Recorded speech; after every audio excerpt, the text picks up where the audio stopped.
অন্তর্বর্তীকালীন সরকারের প্রধান উপদেষ্টার প্রশ্ন রাখতে চাই, আপনি জিএম কাদের এবং জাতীয় পার্টিকে আশ্রয় দিয়ে এই যে আবু সাইদ মুগ্ধরা শহীদ হয়েছে, 2000 শহীদের রক্তের সাথে আপনি বেইমানি করেছেন। আওয়ামী লীগের ক্যাডাররা গণঅধিকার পরিষদের সেই মিছিলে হামলা করে এবং সেখানে গণঅধিকার পরিষদের সাধারণ সম্পাদক রাশেদ ভাই সহ প্রায় 20 জনের মতো আহত হয়েছিল। পরবর্তীতে আমরা এই হামলার প্রতিবাদে সন্ধ্যা 7:30টায় বিপিনুর নেতৃত্বে আমরা একটি মশাল মিছিল করি।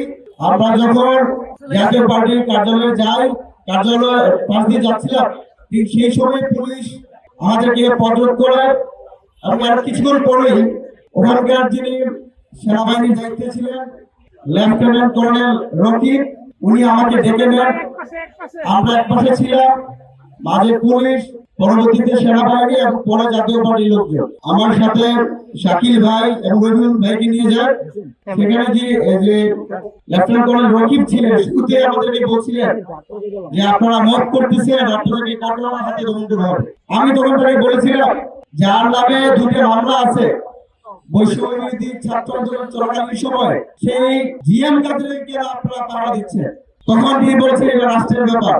আমরা বলেছিলাম যদি জিএম কাদের ভালো লোক হয়ে থাকে, তার যদি কোনো অপরাধ না থাকে, তাহলে আপনি হাসানুল কিনুকে ছেড়ে দেন, রাশেদ খান ম্যাডামদেরকে ছেড়ে দেন।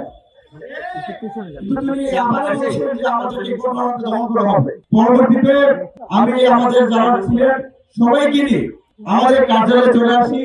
সেখানে নূর ভাই ব্রিফ করবেন, মিডিয়াতে কথা বলবেন, তো তার পাশেই দাঁড়িয়ে আছি।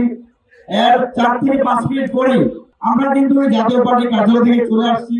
আমি হসপিটাল ঢাকা অবস্থা দেখেছি বিভিন্ন গণমাধ্যমে যে জাতীয় পার্টি নেতাকর্মী আমাদের হামলা করেছে। আসল চিত্র হলো আমরা যখন বিভিন্ন প্রেস ব্রিফিং এর জন্য রেডি হয়েছি, সেই জায়গাতে হঠাৎ করে সেনাবাহিনী এবং পুলিশ অতর্কিত হামলা চালায়।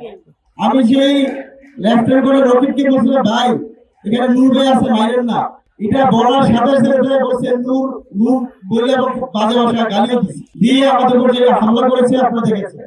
আমি আজকে এখান থেকে অন্তর্বর্তীকালীন সরকারের প্রধান উপদেষ্টার প্রশ্ন রাখতে চাই, আপনি জিএম কাদের এবং জাতীয় পার্টিকে আশ্রয় দিয়ে এই যে আবু সাইদ মুগ্ধরা শহীদ হয়েছে, 2000 শহীদের রক্তের সাথে আপনি বেইমানি করেছেন।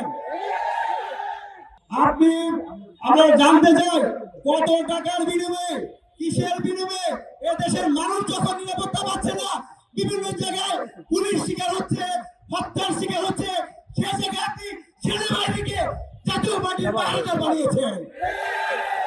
এ দেশের মানুষ আপনাদের কাছে জানতে চায়।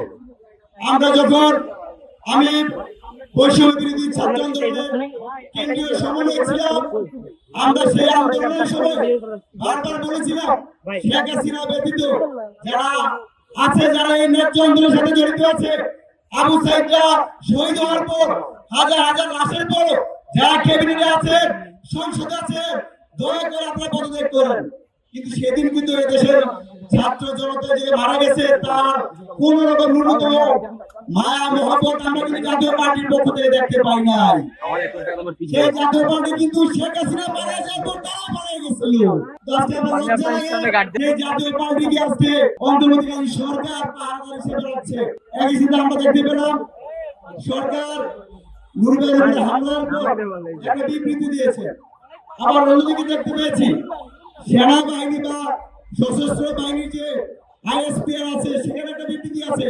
সেখানে যারা আমাদেরকে যে আমাদের উপর যে হামলা করা হয়েছে, সেই হামলাকে মত বলে তারা জায়েজ করেছে। আমরা আসলে বুঝতেছি না এই দেশের প্রধান আসলে কে। সরকার অন্তর্বর্তীকালীন সরকার বলছে, নিন্দা জানাইছে, সেনাবাহিনী বলতেছে এটা মব ভায়োলেন্স।